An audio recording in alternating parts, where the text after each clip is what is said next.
तो उसका भी एक समय प्रबंधन रहेगा। हम प्रश्न की बात करें कि हमारे पास एफ से लेकर ए तक 6 प्रकार के प्रश्न रहते हैं। प्रश्नों की संख्या भी निश्चित है कि 2 प्रश्न, ई ग्रुप से 2 प्रश्न, बी से 4, सी से 4, बी से 5 और ए से 15 प्रश्न हैं।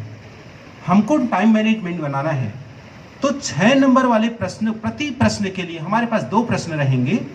प्रत्येक प्रश्न के लिए यदि हम 15 मिनट समय निर्धारित कर लें तो कुल 6 नंबर के प्रश्नों को हल करने के लिए हमारे पास 30 मिनट रहेंगे। 5 नंबर के प्रश्नों को हल करने के लिए भी 30 मिनट, 4 नंबर के प्रश्नों को हल करने के लिए 40 मिनट, सी जो प्रत्येक प्रश्न पे 8 मिनट लगना है, 4 प्रश्न हल करनी है तो आपको 32 मिनट लगेंगे। इसी प्रकार बी जो 2 नंबर के प्रश्न रहेंगे, जो 4 क्वेश्चन रहेगा उसको हल करने के लिए हमको 20 मिनट लगेगा। और वस्तुनिष्ठ या सत्य या खालिस्तान प्रत्येक प्रश्न को 1 मिनट का समय दें। और इस प्रकार पहले जो प्रश्न है जिसमें 15 प्रश्न रहेंगे उसको हल करने के लिए 15 मिनट रहेगा। इस प्रकार देखेंगे तो कुल आपके पास 167 मिनट में आपका पूरा टाइम मैनेजमेंट कंप्लीट हो जाता है।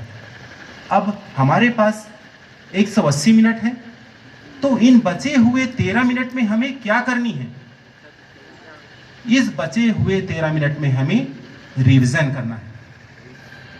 रिवीजन में हमारी ऐसी कोई बातें जो छूट जाती हैं उसको हमको संशोधन करना है, एडिट करनी है। तो आइए आज हम आपसे मेरिट स्टूडेंट की कल्पना कर रहे हैं। तो हम में से बहुत सारे छात्र मेरिट में आने लायक तो रहते हैं, लेकिन उस एग्जाम हॉल में ऐसी कुछ छोटी छोटी गलतियां कर देते हैं जिसकी वजह से आप 90 नंबर तो पा लेते हैं, लेकिन मेरिट में स्थान आप नहीं बना पाते हैं। तो ऐसी क्या छोटी छोटी गलतियां हैं जिसको छात्र करता है और जो हम मिशन 5 चला रहे हैं उस पर नहीं पहुंच पाता है। कुछ प्रश्नों की ओर मैं ध्यान दिलाना चाहूंगा कि प्रश्न को सबसे पहले आपको ध्यान से पढ़ना है। आपको 5 मिनट प्रश्न पत्र को ध्यान से पढ़ने के लिए दिया जा रहा है।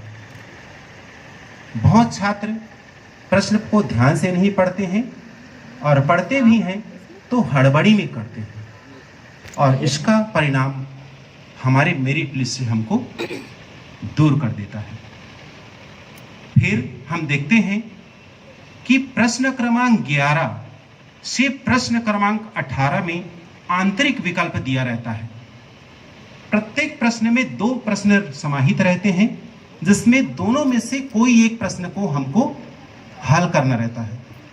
तो सबसे पहले आप प्रश्नों का चयन करें कि मैं कौन सा प्रश्न को अच्छी तरीके से हल कर सकूं। बात करते हैं, एक बैंकिंग का प्रश्न आता है 5 नंबर का, जिसमें आवर्ती खाते या सावधि खाते से ब्याज या मिश्र धन की गणना हमको करनी है।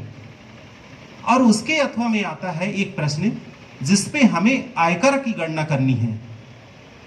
निरंतर हम पेपर वेलुअर देखते हैं कि हमारे बच्चे उस आंसर शीट में क्या गलती कर रहे हैं और यह दृष्टिगोचर हो रहा है कि बच्चे आयकर के प्रश्न को हल करने में कुछ त्रुटि कर पा रहे हैं और इसका परिणाम वह पूरे 5 नंबर नहीं पा रहे हैं।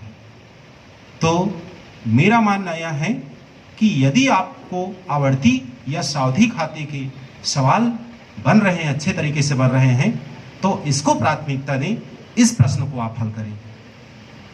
एक प्रश्न निर्देशांक ज्यामिति में 4 नंबर का आता है कि ग्राफ खींचना है, लेकिन ग्राफ खींचने के लिए हमारे विद्यार्थी पूरे सभी जानते हैं, लेकिन अंतिम मोमेंट में यह तय नहीं कर पाते कि हमें किस अक्ष पे किसको रखना है। हमारे पास 2 अक्ष होते हैं, एक्स अक्ष और वाई अक्ष। एक प्रश्न है जैसे आपकी स्क्रीन में दिखाई दे रहा है कि एक व्यक्ति द्वारा 5 सप्ताह तक उपयोग किए गए प्याज की मात्रा किलोग्राम में निम्न सारणी में दी गई है। सप्ताह तथा उपयोग की गए प्याज की मात्रा के बीच आलेख खींचिए। अब यहां पर 3 प्रकार के आलेख दिखाई दे रहे हैं। बताइए कि कौन सा आलेख सही है। इनमें से एक ही आलेख सही है। इनमें से जो पहला आलेख है वह सही है और दूसरा और तीसरा जो आलेख बना गया है वह गलत है, क्योंकि इसमें उचित अक्ष पे उचित चीज को माना नहीं गया है। तीसरे में तो कोई भी चीज माना नहीं गया है, ना तो अक्ष लिखा गया है, ना सप्ताह लिखा गया है और ना ही प्याज की मात्रा लिखी गई है। तो जिस पर डिपेंड स्वतंत्र जो चर बोलते हैं उसको हमें एक अक्ष पर मानना है और उस पर जो आश्रित है, निर्भर है, उसको हमें कौन से अक्ष पर लेना है? वाई अक्ष पर। तो ऐसे प्रश्न को हमको ध्यान रखना है। हम आपसे 100% की उम्मीद कर रहे हैं और क्यों ना करें, गणित वास्तव में बहुत सरल विषय है।